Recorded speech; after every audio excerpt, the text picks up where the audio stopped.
Welcome to the Marketing Rapport. I'm Tim Finnegan, and I lead product marketing at Veris Marketing Solutions, which is a business unit of Veris, and we specialize in consumer data and insights. And our goal is to drive better profitability and productivity in the advertising ecosystem.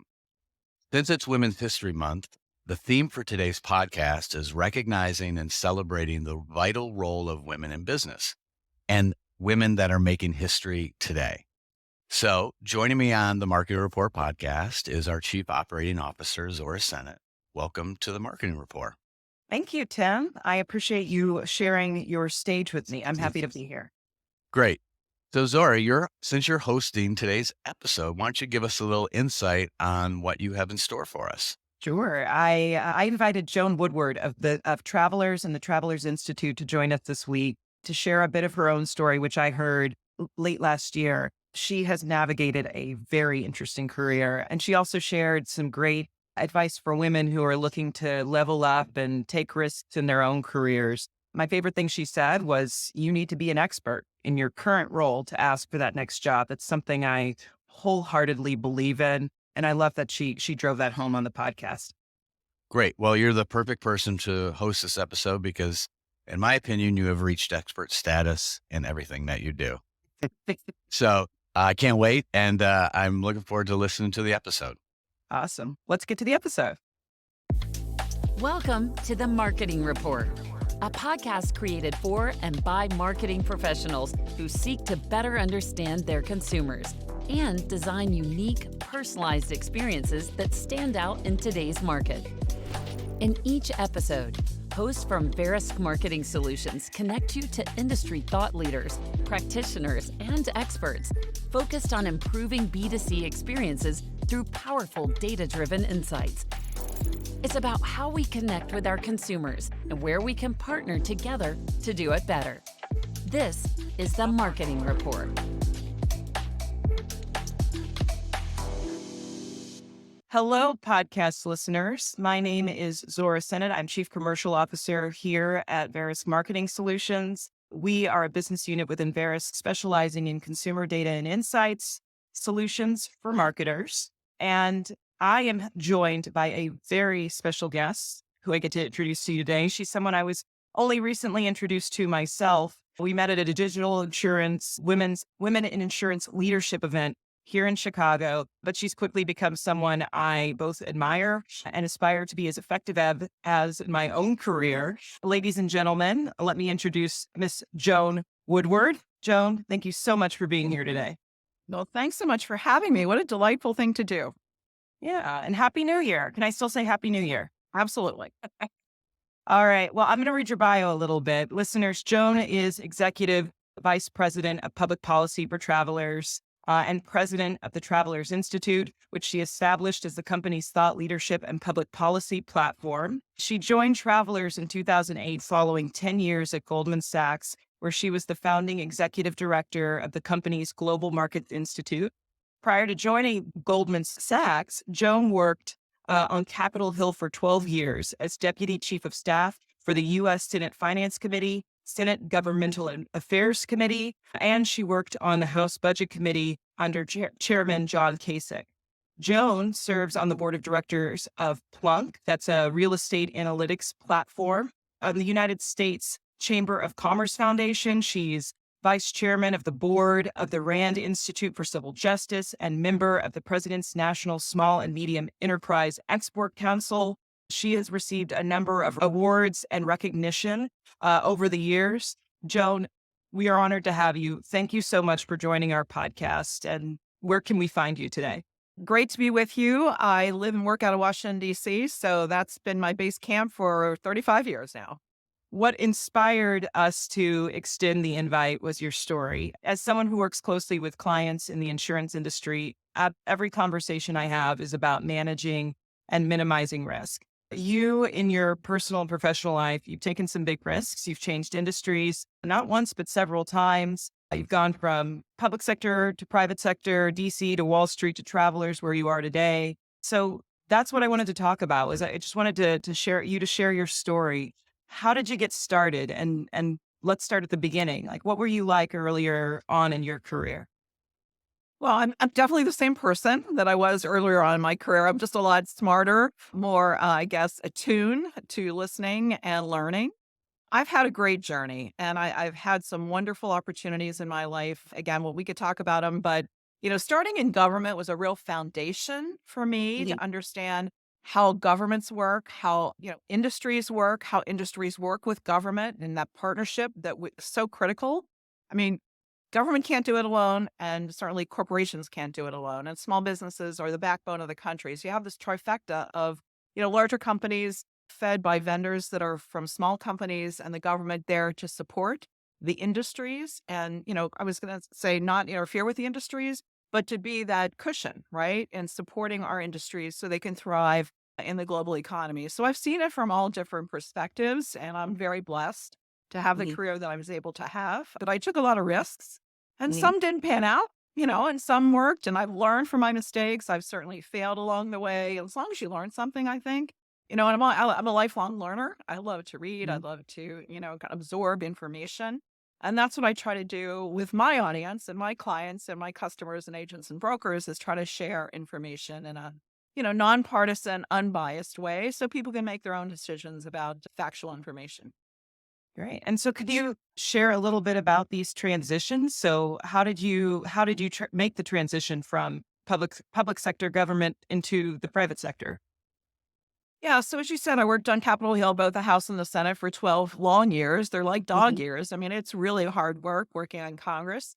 And then, kind of one day, I was developing the Roth IRA with Senator Bill Roth from Delaware. The other senator for Delaware for 30 years alongside Biden was Bill Roth, and a very humble man.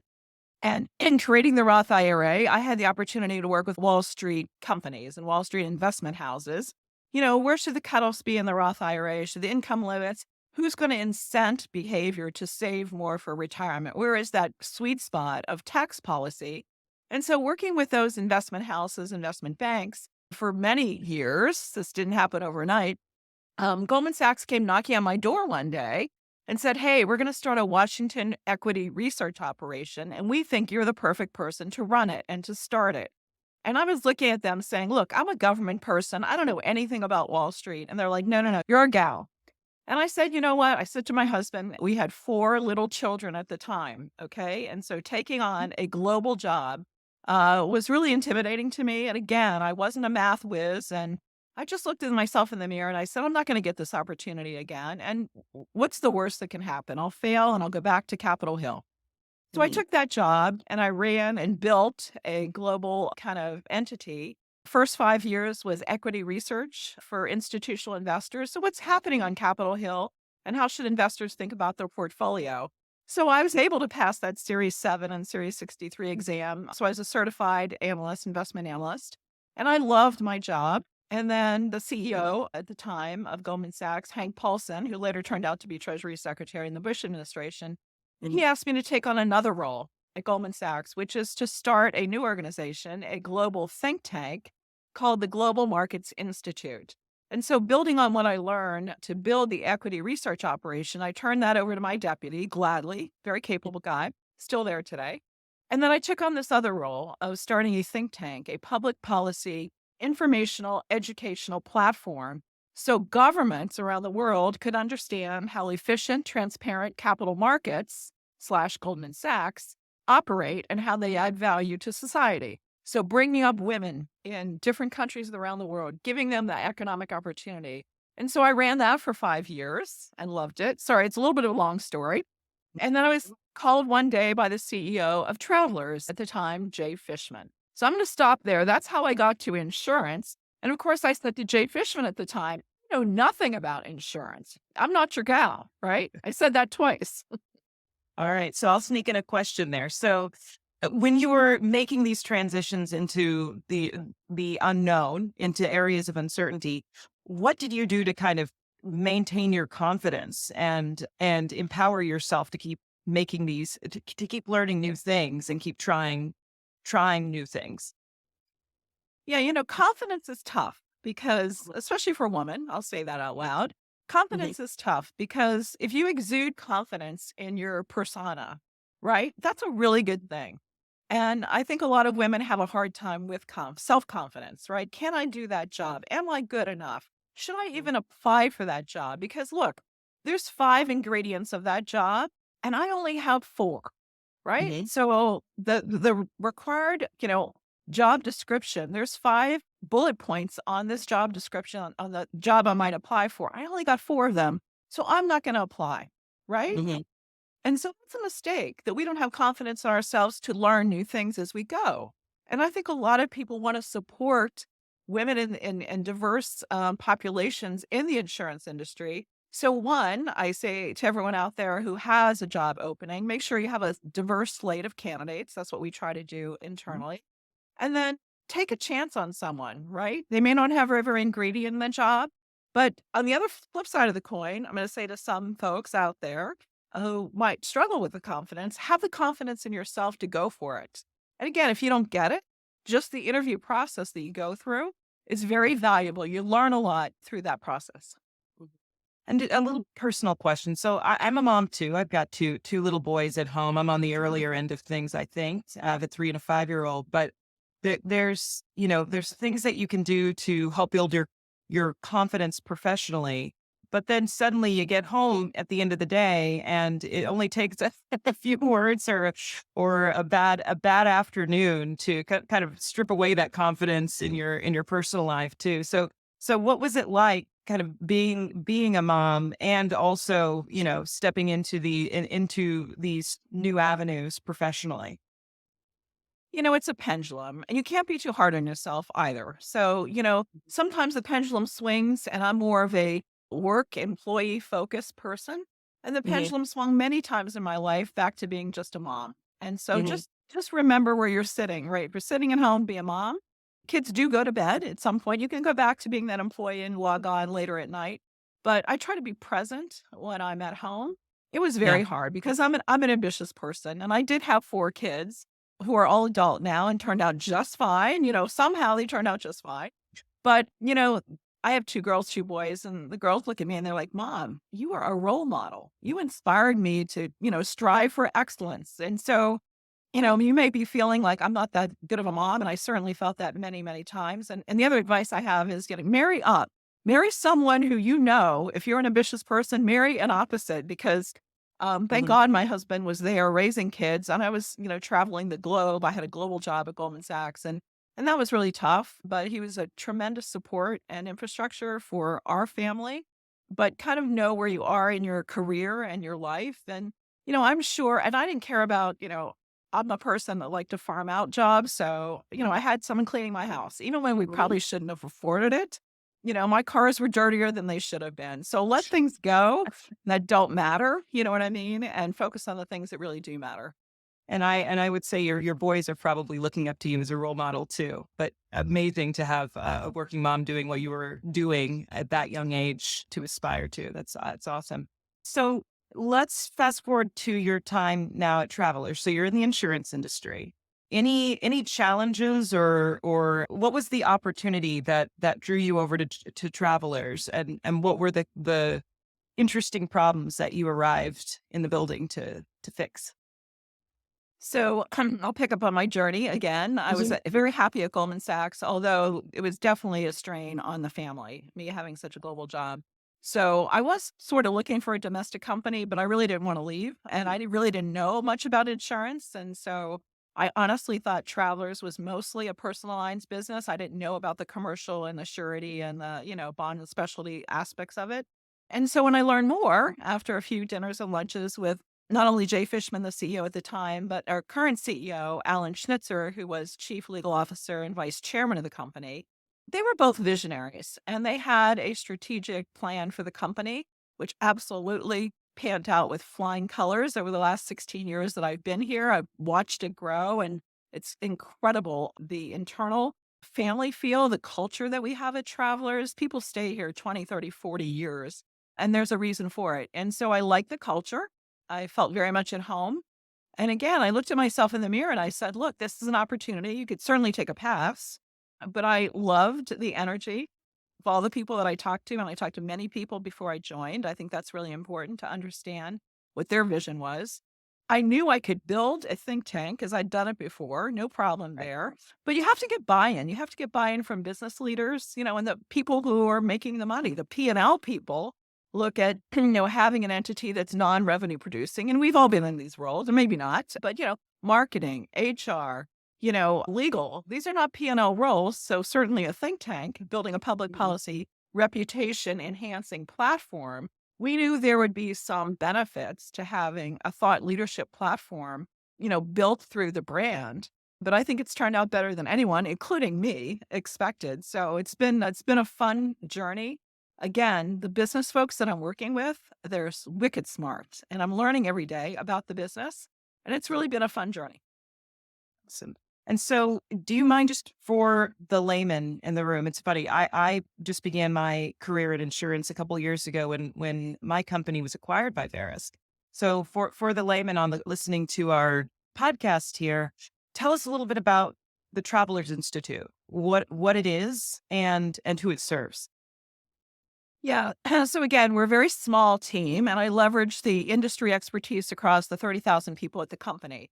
So we have several pillars and platforms for our thought leadership. For example, in personal lines, we do a lot around distracted driving and raising awareness through our Every Second Matters campaign. Also, now we're coupling our distracted driving and our auto safety awareness with telematics. And so we've partnership with Cambridge Mobile Telematics, which is our telematics provider for IntelliDrive.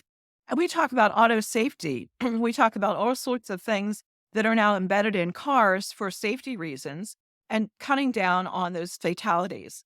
And so our platform for raising awareness, that's with personal lines. With bond and specialty, we have a whole platform around raising awareness about cybersecurity risks. So cyber threats are exploded during the pandemic. And so through our Cyber Prepare, Prevent, Restore, and Mitigate program, we go out and educate agent and brokers and customers around cyber threats, which of course then leads to buying a cyber insurance policy. And that's, critically important there.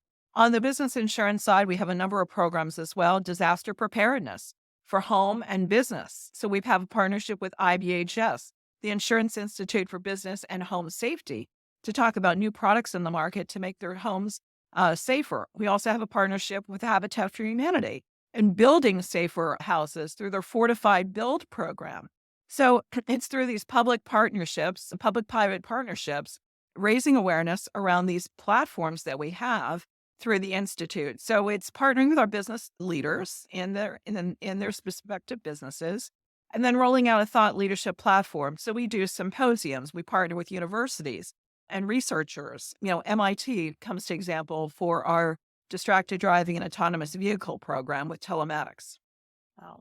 That is quite a full plate for such a small team. With that, it sounds like you're doing amazing work. And so I heard on stage at the digital insurance event a little bit about some of the programs and initiatives you've spearheaded to accelerate professional opportunities for women. I was really impressed. Do you mind sharing one or two of those examples here for our listeners? Sure. I believe it's all about opportunity.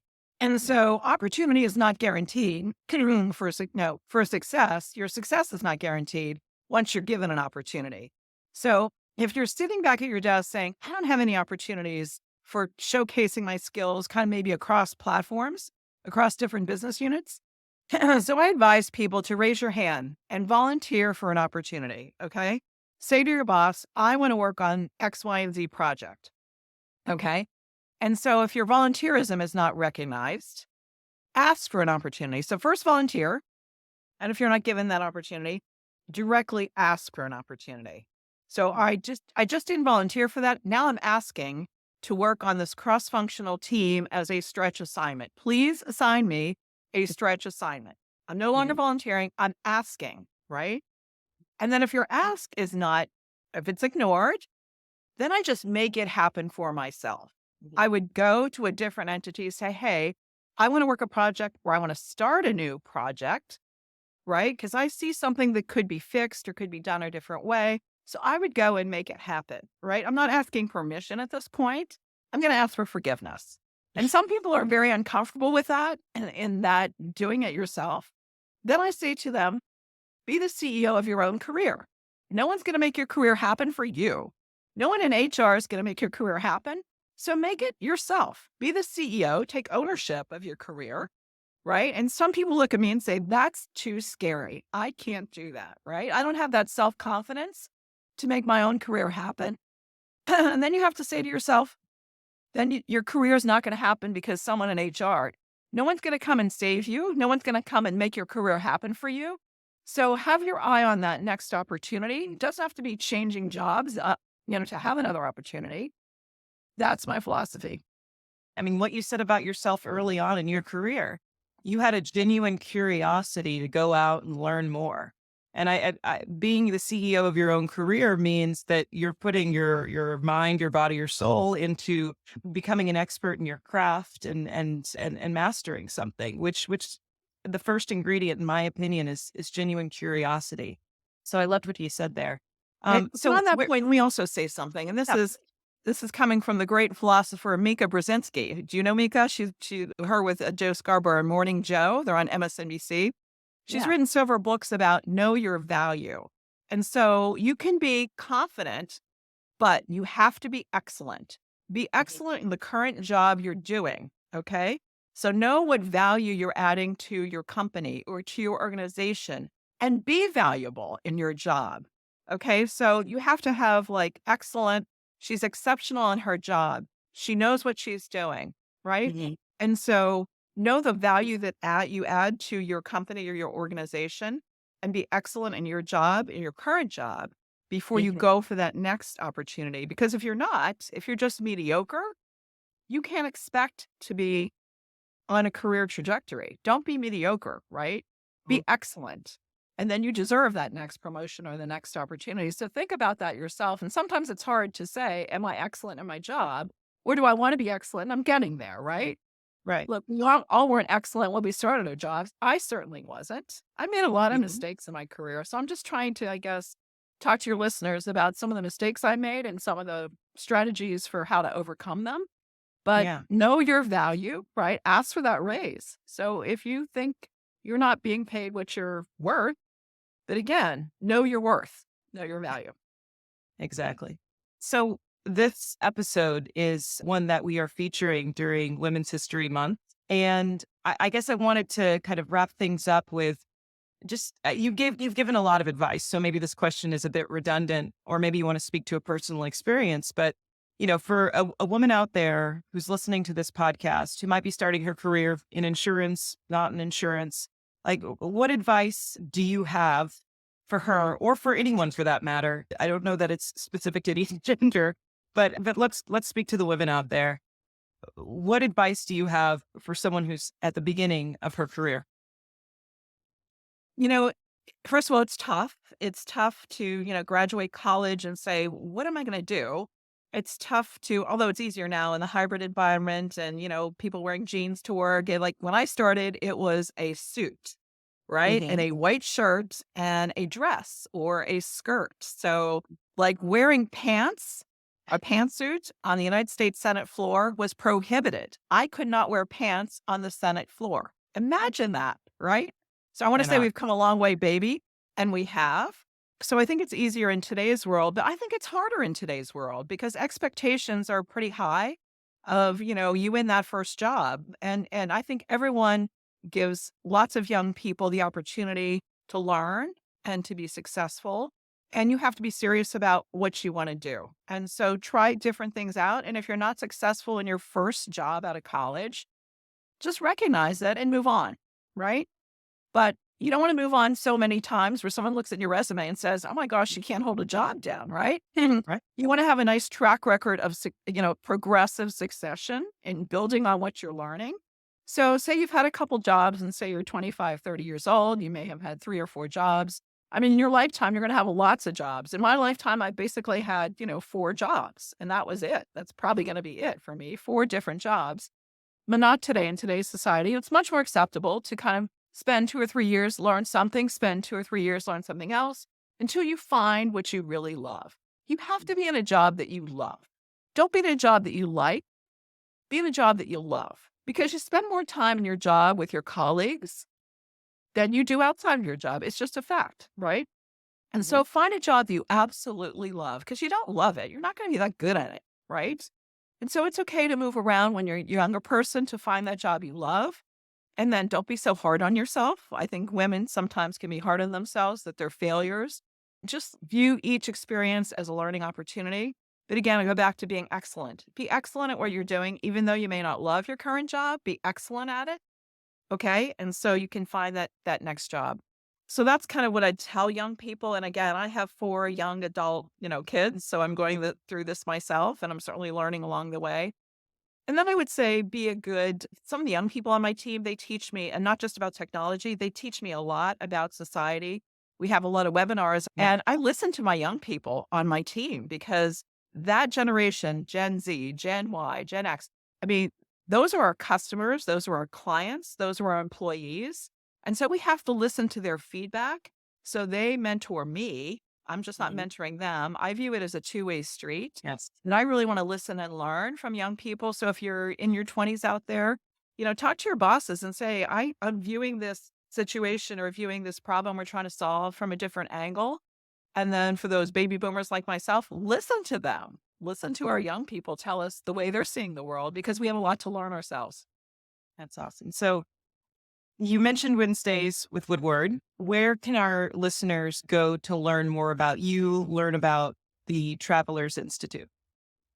So it's free and open to the public, and we've hosted over 100 episodes. We started this when the pandemic hit, summer of 2020, and we've hosted 100 episodes. And I break it out like this. I would say 50% of my episodes are deep dive on insurance, the marketplace. We examine every industry that we insure. We have a lot on cybersecurity, a lot on other topics. We just had one on life sciences. So 50% of my webinars are strictly insurance. The other 50% is our sweet spot, where we talk to people, individuals, about career development, about golf. We just had a cardio golf. Look, the insurance industry, we're golfers, people. So we talk about core and strength training in the off season, right? Because it's cold out there. Not a lot of people have access to a golf course, but what can we be doing to improve our bodies and ourselves and our minds to get ready for that golf season? We also talk a lot about personal development. I had a strategy session with Dr. Vicky Medvick on how to negotiate anything, how to negotiate getting your kids to eat their broccoli, how to negotiate that next job, how to negotiate a raise. So who couldn't use a life lesson and skills around negotiation? So I say to viewers out there, if you're not in insurance, sign up anyway at the travelersinstitute.org, www.travelersinstitute.org, and just hit register now. It just takes a few quick seconds. We've had thousands and thousands of followers tune in every week, and we have a very large Zoom license for lots more thousands of people. So join us. It's really quite fun. It is. I joined myself. I missed the broccoli episode, though, so I'm going to have to go back into the archives and find that one. Joan, thank you so much for joining us. This was a really great conversation. I'm really honored to have been able to chat with you today. Thank you for taking the time. And I wish you well. Thank you. And I want to thank you for the partnership Travelers has with Verisk. I know we're great, partners in making the insurance marketplace better. And, our employees too, we really feel a sense. I also run the Employee Community Connections campaign, which is our charitable arm for the company. We raised almost $1 million this year with our employees. And so we love being engaged in the communities. And I think it makes a healthier and a more engaged workforce. And I know our partnership with you and your company is very important. And so I appreciate the platform you just gave me to chat about my career and the Travelers Institute. So thank you all. Yeah. Thank you so much. We'll see you out there. Take care. Bye. Yeah. Thank you for listening to this episode of the Marketing Rapport. This show is brought to you by Verisk Marketing Solutions, an organization created to help CMOs and their partners improve the reach, timing, relevance, and compliance of every consumer engagement. If you enjoyed this episode, make sure you subscribe to the Marketing Rapport wherever you get your podcasts, and check out the show notes for more information.